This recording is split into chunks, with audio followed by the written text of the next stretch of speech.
Bonjour à tous, bienvenue à l'émission Rencontre. Le 25 octobre 1971, la 26e Assemblée générale des Nations unies adoptait à une écrasante majorité la résolution 2658 rétablissant tous les droits légaux de la République populaire de Chine aux Nations unies et ouvrant un nouveau chapitre de la coopération entre la Chine et les Nations unies. Depuis cette date, quel rôle la Chine a-t-elle joué sur la scène internationale? Quelle contribution la Chine a-t-elle apporté à la communauté internationale? Quels sont les nouveaux défis auxquels l'ONU va devoir faire face? Pour en parler, nous avons le plaisir de recevoir aujourd'hui deux invités sur le plateau. Monsieur Wu Zexian, commentateur de CGTN, et par liaison vidéo, Monsieur Sun Jiwen, ancien diplomate. Bienvenue à tous les deux. Bonjour. La Chine est l'un des pays fondateurs de l'ONU en 1945. Pourquoi dit-on que la Chine a obtenu en 1971 la restauration de son le siège légitime à l'ONU? Monsieur Wu, pouvez-vous nous expliquer plus en détail cette période historique? C'est toute une histoire en effet. Vous savez, si l'ONU a été créée en 1945, c'est parce que c'était la fin de la Deuxième Guerre mondiale. C'est juste à la veille de la victoire des pays vainqueurs, des 5 pays principaux victorieux de la guerre, ont décidé de créer une structure permettant à l'humanité entière d'éviter une nouvelle fois ce genre de catastrophe épouvantable, la guerre. C'était des folies meurtrières. Alors, du coup, l'idée de la création d'une organisation internationale qui s'appelle l'Organisation des Nations Unies a été précisée et à ce moment-là, les 5 ont envoyé chacun une délégation à New York pour discuter de la rédaction de la Charte des Nations Unies. La Chine, en tant que pays vainqueur, puisque la Chine a contribué grandement à la victoire de la Deuxième Guerre mondiale, a envoyé une délégation à New York. Mais à ce moment-là, la situation intérieure de la Chine était compliquée. Il y avait un gouvernement basé à Nankin, mais durant la guerre anti-agression japonaise, le gouvernement de l'époque, avec ses troupes, ont résisté, mais se sont battus en retraite jusqu'au sud de la Chine, tandis que les troupes japonaises ont envahi la majorité du territoire chinois. Et pendant ce temps, les troupes communistes ont mené des guerres de guérilla très très efficaces dans les territoires occupés par les troupes japonaises et ont contribué grandement à l'affaiblissement de la capacité de réaction des Japonais. Du coup, au moment de la victoire, il était question de former un nouveau gouvernement, après la guerre, un gouvernement de coalition entre les nationalistes, représentés par le gouvernement de l'époque, et le Parti communiste chinois, qui a mené, avec l'appui de la population, une guerre de guérilla très efficace contre les Japonais. Donc, lorsqu'il était question d'envoyer une délégation à New York pour discuter justement de la future création des Nations Unies, dans cette délégation, le PCC, le Parti communiste chinois, a également envoyé un représentant, M. Deng Biu, qui est devenu, après la fondation de la République populaire de Chine, vice-président de la République. Donc dans cette délégation chinoise en 1945, il y avait les représentants du gouvernement de l'époque, mais il y avait aussi le représentant du PCC. Et finalement, la délégation chinoise a signé la Charte des Nations Unies, donc la Chine, comme on dit, l'un des pays fondateurs des Nations Unies. Bon, qu'est-ce qui s'est passé après? Après, comme je vous ai dit, il y a eu la tentative de former un gouvernement de coalition.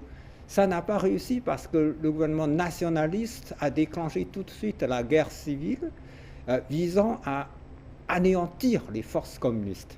Bon, la guerre civile a éclaté, ça a duré 4 ans, mais qu'est-ce qui s'est passé à la fin? Au bout de 4 ans, qu'est-ce qui s'est passé?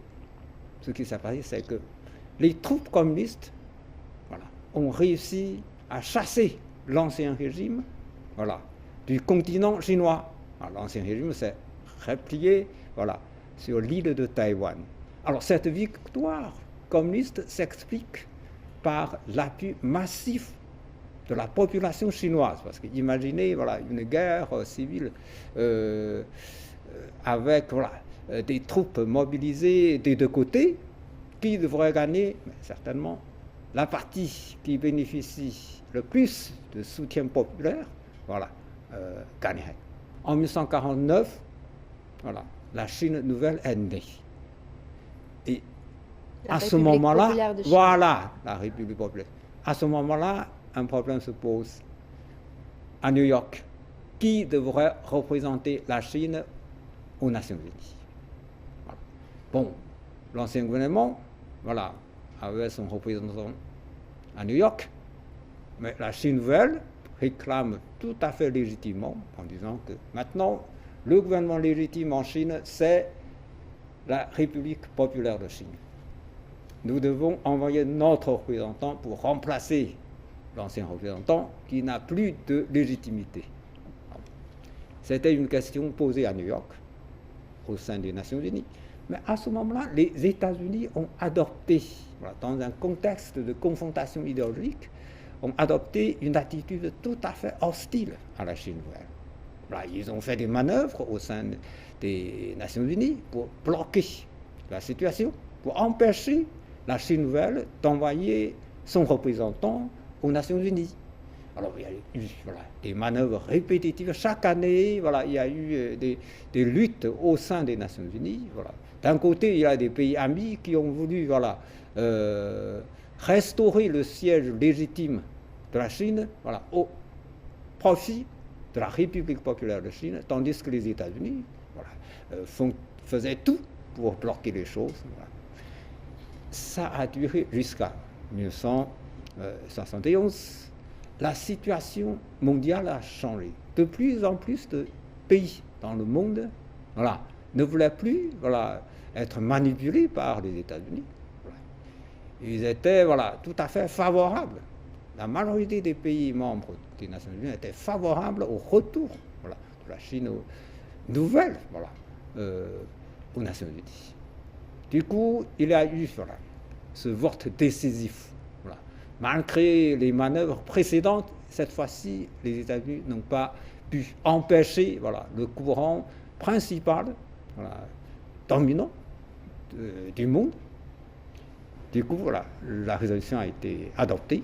La Chine a pu retrouver son siège légitime aux Nations Unies. C'est ça qui s'est passé. Après, vous savez, la Chine a toujours joué son rôle comme elle a dû. Et M. Sun, quel est votre regard sur la restauration du siège légitime de la Chine aux Nations Unies?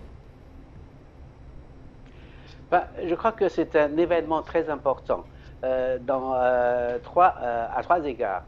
Premièrement, pour la Chine, c'est un événement important parce que cela signifie que la Chine a fait échouer la politique de blocus imposée par les pays occidentaux sur la Chine depuis 22 ans. Comme vous le savez, en 1949, nous avons vu la fondation de la République populaire de Chine. Et tout de suite, les pays occidentaux ont imposé une politique de blocus contre la Chine nouvelle, c'est-à-dire une politique d'isolement. Il n'y avait pas de contact politique, il n'y a pas de relations économiques, il n'y a pas d'échange culturel, il n'y a rien du tout. Il veut isoler la République populaire de Chine. Alors, avec ce rétablissement de ses droits légitimes au sein des Nations Unies, la Chine est montée officiellement sur la scène internationale. Et les Nations Unies, comme vous le savez, c'est une plateforme importante pour que la Chine puisse développer ses relations avec tous les pays du monde, avec le reste du monde. Et c'est aussi donc le commencement du processus de l'intégration de la Chine dans la communauté internationale. Et puis, pour les pays en développement, à cette époque-là, on dit le tiers-monde. C'est aussi très important parce que, vous savez, la Chine fait partie du tiers-monde. Elle est aujourd'hui, toujours, pays en voie de développement. Et la Chine a des intérêts communs, identiques avec le grand nombre de pays en développement. C'est pourquoi son retour aux Nations Unies, elle pourrait donc représenter les intérêts des pays en développement en matière de paix et de développement. Et pour le monde entier, c'est aussi un événement important parce que, vous savez, la Chine préconise toujours qu'il faut respecter les buts et principes de la Charte des Nations Unies, c'est-à-dire elle préconise également les 5 principes de la coexistence pacifique pour traiter les relations interétatiques, c'est-à-dire respect mutuel de la souveraineté, de l'intégrité territoriale, de la coexistence, de la non-ingérence dans les affaires intérieures, etc. Tout cela sont très importants pour traiter donc les relations interétatiques. Et la Chine, avec le rétablissement de ses droits légitimes au sein des Nations Unies, a apporté une grande contribution à la croissance de la force mondiale en faveur de la paix. Et l'ONU est la plus importante organisation internationale. Monsieur Wu, quel rôle a-t-elle joué dans le développement positif des relations entre les pays du monde? L'ONU, depuis sa création, a en effet joué un rôle très très important. Alors, le premier fait, c'est qu'à l'origine, la création de l'ONU visait à éviter une nouvelle guerre mondiale. Deuxièmement, malgré le fait qu'on a évité une guerre mondiale, mais on a quand même eu beaucoup de problèmes, beaucoup de conflits, beaucoup de guerres régionales. Et l'ONU, justement, à chaque fois a essayé d'apaiser la tension. Voilà. Et en ce sens, les Nations Unies ont quand même fait beaucoup d'efforts, ont quand même évité l'aggravation de beaucoup d'événements qui pourraient être pires. Bon. Par exemple, dans le domaine de maintien de la paix, vous savez, il y a des forces de maintien de la paix des Nations Unies qui sont déployées un peu partout dans le monde, là où il y a des problèmes, des tensions. La Chine est d'ailleurs l'un des pays qui contribue à la mission des Nations Unies en matière de maintien de la paix, c'est-à-dire des casques bleus qui sont envoyés un peu partout. Parmi eux, il y a pas mal de militaires chinois. Voilà. Bon, ça, c'est déjà très important. Et puis en matière de développement, parce que si l'humanité ont connu tant de conflits, tant de guerres, l'origine, c'est toujours la pauvreté, la misère, l'inégalité. Sur tout le plan, l'inégalité entre le niveau de développement des pays, l'inégalité au sein d'un même pays, tout ça pose des problèmes. Bon, l'ONU essaie de favoriser le développement de notre planète. Et d'ailleurs, on a fait pas mal de choses qui sont parfaitement appréciables. On a réussi à produire l'accord de Paris à la suite de COP 21, par exemple, même s'il y a certains pays les États-Unis se sont retirés de la COP. Mais à côté de ça, la majorité des pays membres ont pris la conscience de la nécessité de préserver notre environnement. Récemment, la Chine a organisé COP 15 pour préserver la biodiversité. Tout ça, c'est dans le cadre de l'ONU. Voilà. Donc l'ONU a fait beaucoup de choses. D'ailleurs, vous savez, sous le secrétariat général de l'ONU, il y a pas mal de structures spécifiques. Par exemple, l'Organisation mondiale de la santé, c'est une agence onusienne. Et puis l'Organisation pour le développement industriel et du développement. Et puis l'Organisation pour les aliments et l'agriculture, le Haut Commissariat pour les réfugiés. Toutes ces structures fonctionnent. et ont contribué à apaiser la souffrance de beaucoup de gens. Voilà. Alors, en tant que grand pays en voie de développement, la Chine n'a jamais hésité à participer activement à la gouvernance mondiale en partageant la sagesse, l'expérience chinoise, mais aussi en proposant des solutions purement chinoises. Monsieur Sun, que pensez-vous de ces initiatives?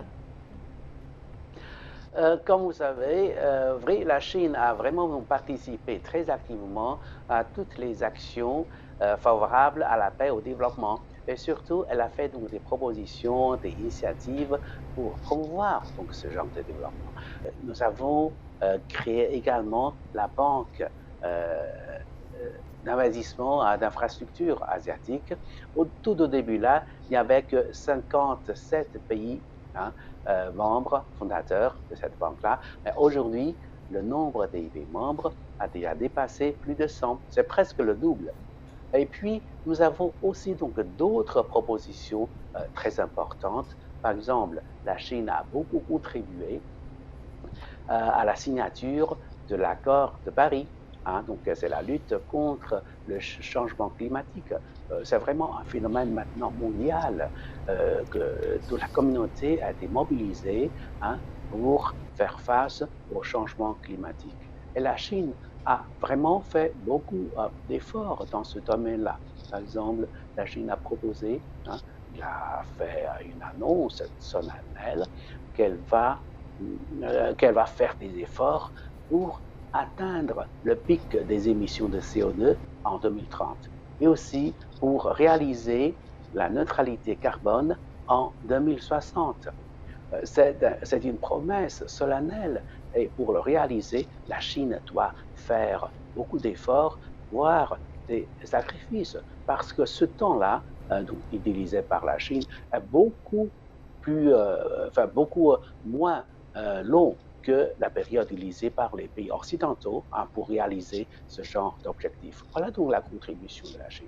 Et aussi, pour le maintien de la paix, la Chine a aussi pris une part active dans les opérations de maintien de la paix des Nations Unies. Aujourd'hui, la Chine est déjà devenue le deuxième grand contributeur financier aux opérations de maintien de la paix. Elle est également, donc parmi les 5 pays membres permanents du Conseil de sécurité, la Chine est le plus grand pays, le plus grand contributeur en contingent, hein, pour ces opérations de maintien de la paix. Et pour soutenir les efforts des Nations Unies pour préserver la paix mondiale, la Chine a également pris l'initiative, elle a proposé donc de créer le Fonds de la paix et du développement Chine-Nations Unies. Et pour ce fonds-là, la Chine y a mis plus d'1 milliard de dollars américains. Voilà, donc toutes ces propositions, ces initiatives et ces actions que la Chine avait donc pris, c'est à partir d'un concept très important. Quel concept? C'est le concept de construire une communauté de destin ou bien une communauté d'avenir partagé, hein, pour l'humanité. Tout le monde sait que nous n'avons qu'une planète, que tous les êtres humains vivent, hein, sur donc, cette planète comme dans un village. Nous avons la responsabilité commune, hein, de protéger, hein, cette planète et de la rendre encore plus verte et plus prospère. Voilà, donc c'est pour cela que la Chine a pris donc beaucoup d'initiatives et d'actions, et toutes ces actions-là ont été bien accueillies par la communauté internationale. Alors, l'un des principaux objectifs de l'ONU est de maintenir la paix et la sécurité internationale.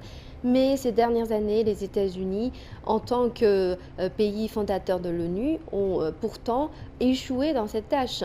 Bien au contraire, leur comportement irresponsable lors de la guerre en Afghanistan ou encore leurs mesures infructueuses face à l'épidémie de Covid-19 ont infligé de graves dommages à l'ordre mondial et au multilatéralisme. Comment évaluez-vous le statut et le rôle actuel des États-Unis au sein des Nations Unies? Ben, les États-Unis sont l'un des pays fondateurs des Nations Unies. Ils sont également la première puissance mondiale.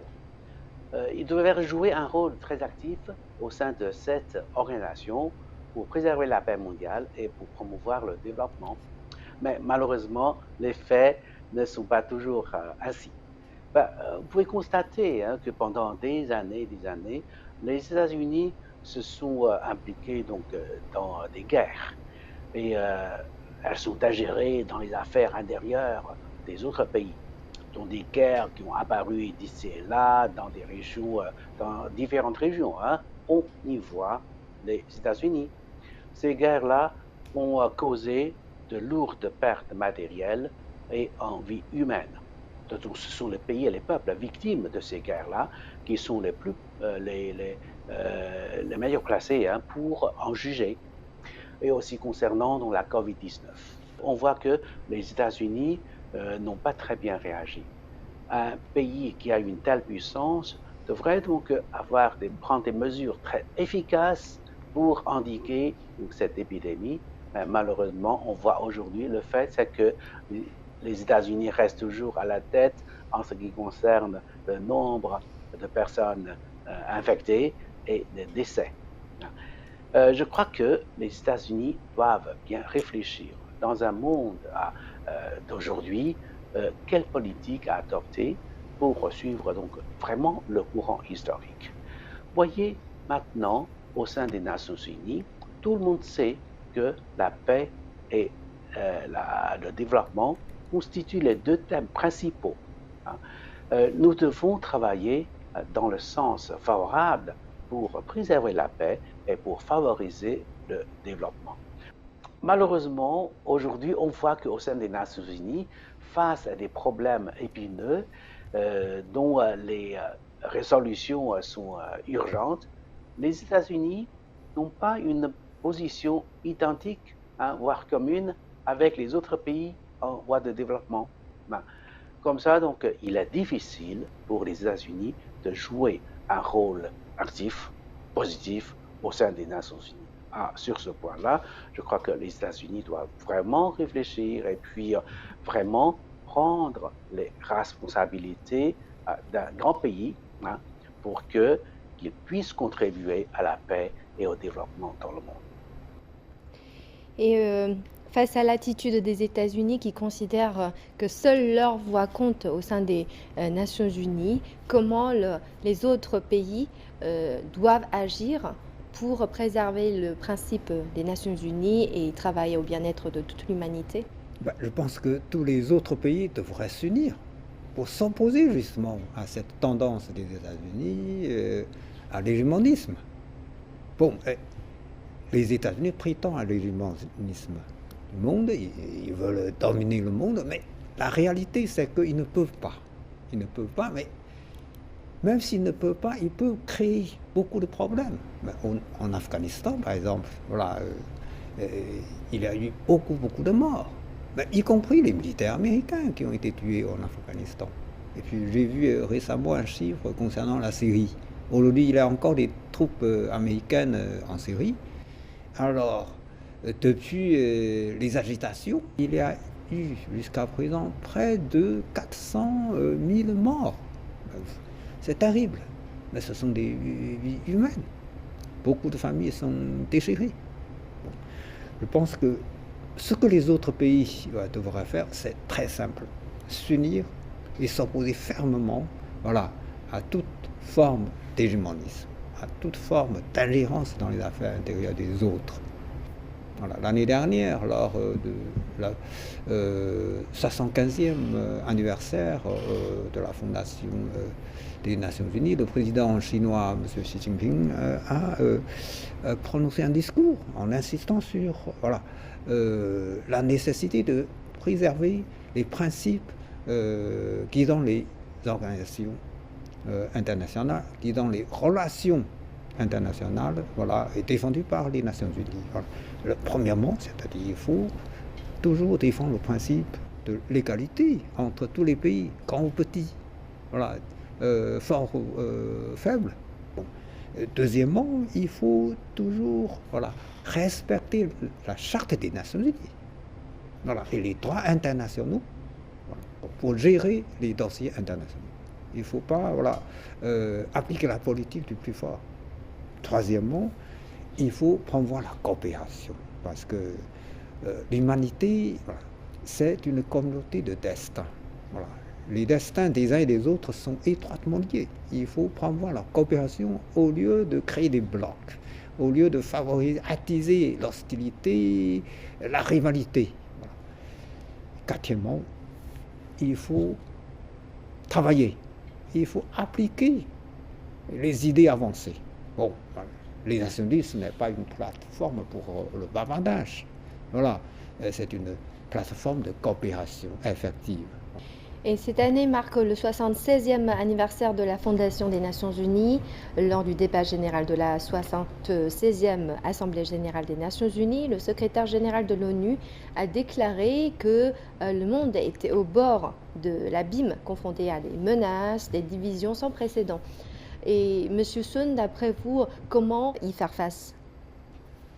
Vraiment, on est confronté à des dangers ou bien à des menaces importantes. D'abord, donc, les conflits, ce sont les conflits et la guerre, les conflits armés et la guerre. Ils n'ont jamais cessé, hein, un peu partout dans le monde. On voit qu'ils continuent à s'éclater et à continuer à faire des dommages. Ça, c'est un problème qu'il faut résoudre, absolument. Et puis, la pauvreté. En Chine, on a obtenu des résultats positifs sur l'éradication de la pauvreté, mais on doit voir cette question d'un point de vue mondial. Vous voyez, dans beaucoup de régions, la pauvreté subsiste encore. On voit que même les gens ne peuvent pas donc manger à leur faim. Ça, c'est un grand problème, surtout avec le changement climatique. Cela frappe dans beaucoup de régions l'agriculture. Vraiment, donc, dans certaines régions du monde, ce n'est pas donc exagéré de dire qu'on est au bord d'une crise alimentaire. Et encore un autre défi très important que fait face aujourd'hui les Nations Unies, c'est la COVID-19, la pandémie. Aujourd'hui, dans le monde, on voit que ça continue à répondre et surtout dans des pays en développement, le taux de vaccination est tellement bas qu'on voit qu'il y a un danger potentiel de voir une nouvelle explosion de cette pandémie. Voilà donc autant de sujets donc très urgents, qu'il faut traiter avec priorité. Comment on peut trouver une solution? Je crois que les Nations Unies doivent vraiment unir tous ces membres d'État, avoir plus de communication et de dialogue avec ces États membres pour vraiment donc unifier le concept de tout le monde pour qu'on puisse faire des efforts dans la même direction, ainsi pour trouver donc des solutions. Et un autre aspect de choses, c'est que les Nations Unies doivent également renforcer leur capacité en matière d'évaluation et de supervision. Par exemple, les Nations Unies ont adopté des programmes, des résolutions, parfois très importants. Prenons l'exemple du programme de développement durable à l'horizon 2030. C'est un programme, je dis, très bon, mais il faut évaluer, il faut vraiment superviser son application à la mise en œuvre de ce programme-là, trouver des moyens avec des experts pour donc faire de nouvelles propositions pour la meilleure mise en œuvre de ce genre de programme, pour qu'ils puissent aboutir vraiment à des résultats substantiels. C'est ainsi, je crois, qu'on peut résoudre un peu les problèmes qui existent dans le monde aujourd'hui. Merci M. Sun Ji-won et merci M. Wu Zhe-xian d'avoir participé à cette émission. Merci pour tous vos commentaires. Voilà, c'est la fin de cette émission Nos rencontres. Merci de nous avoir suivis. À la prochaine.